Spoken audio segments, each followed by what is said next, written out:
Hello സുഹൃത്തുക്കളെ, ഞാനിന്ന് പരിചയപ്പെടുത്തുന്ന നമ്മുടെ കിങ്ങിണിച്ചാമ്പ, മണിച്ചാമ്പ, കിങ്ങിണിച്ചാമ്പ എന്നൊക്കെ അറിയപ്പെടുന്ന ഒരു ചാമ്പയാണ്.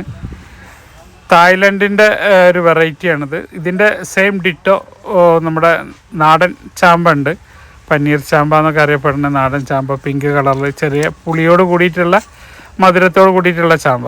ഏകദേശം കാണാനൊക്കെ ഡിറ്റോ ആണ്, സെയിമാണ്. പക്ഷേ ഇത് തായ്ലൻഡ് വെറൈറ്റിയാണ്. നിറയെ കാഴ്ച നിൽക്കുന്ന ഏത് ടൈമിലും ഫ്രൂട്ടാണ് ഇതിൻ്റെ ഒരു പ്രത്യേകത. അപ്പോൾ കുട്ടികളുള്ള വീട്ടിലൊക്കെ ആണെങ്കിൽ ഇത് വെച്ചാൽ അതിൻ്റെ പൈസ മുതലാവും. വലിയവർക്കൊക്കെ കുറച്ചൊക്കെ കഴിച്ചാലും പിന്നെ മടുക്കും. പക്ഷേ എങ്കിലും ഇത് കാഴ്ച നിൽക്കണ കാണാൻ തന്നെ വലിയ ബോഗൺവില്ലൊക്കെ നിൽക്കണ പോലെയാണ്. അത്രയും ഭംഗിയാണ്. ഇത് സൂര്യപ്രകാശം ഇല്ലാത്തൊരു സ്ഥലമായിട്ടാണ് ഇപ്പോൾ ഇത് ഇങ്ങനെ കായ്ച്ചത്. നല്ല സൂര്യപ്രകാശമൊക്കെ കിട്ടുന്ന സ്ഥലമാണെങ്കിൽ നല്ല ഈൽഡായിട്ട് കായ്ക്കും. ഇന്നത്തെ ഗസ്റ്റാണ്. എവിടെന്നാ പറഞ്ഞ സ്ഥലം? കണ്ണൂരോടെ മുണ്ടയാട്. അപ്പോൾ എന്തായാലും കുട്ടികൾക്ക് ഉണ്ടാവും. നിങ്ങൾക്ക് ഏതായാലും നോമ്പാണ്.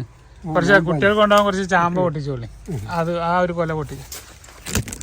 ഇതാണ് നമ്മളെ കിങ്ങിണിച്ചാമ്പയാണ്. എന്തായാലും കുട്ടികൾ അതിൻ്റെ ഏതായാലും നിങ്ങൾ തൈ വാങ്ങിക്കണമല്ലോ. അപ്പോൾ അതെന്താണ് സാധനം എന്നും കൂടെ ഒന്ന് അറേഞ്ച് ചെയ്യാം അവർക്ക്.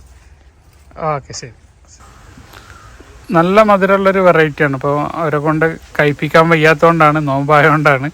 അപ്പോൾ ഞാൻ അതിൻ്റെ തൈകൾ ഇപ്പോൾ അവിടെ അവൈലബിളായ തൈകളെ ജസ്റ്റ് ഒന്ന് കാണിക്കാം. ഇതാണ് ഇപ്പം നമ്മളത് ചെറിയ തൈകളൊന്നും ഇല്ല, അത്യാവശ്യം ഒരു വലുപ്പത്തിയ ഫ്രൂട്ടിങ് തുടങ്ങിയ തൈകളാണ്. ഇപ്പോൾ ഫ്ലവർ ചെയ്ത് വന്നിട്ടുണ്ട്. ചിലതിമേലൊക്കെ ഫ്ലവർ ഉണ്ട്.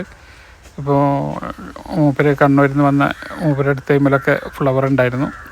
അപ്പോൾ കൂടുതൽ വിശേഷങ്ങൾക്കുമായി പുതിയ വീഡിയോ ആയിട്ട് വരുന്നവരെ ബായ്. അബ്ദുറസാഖ്.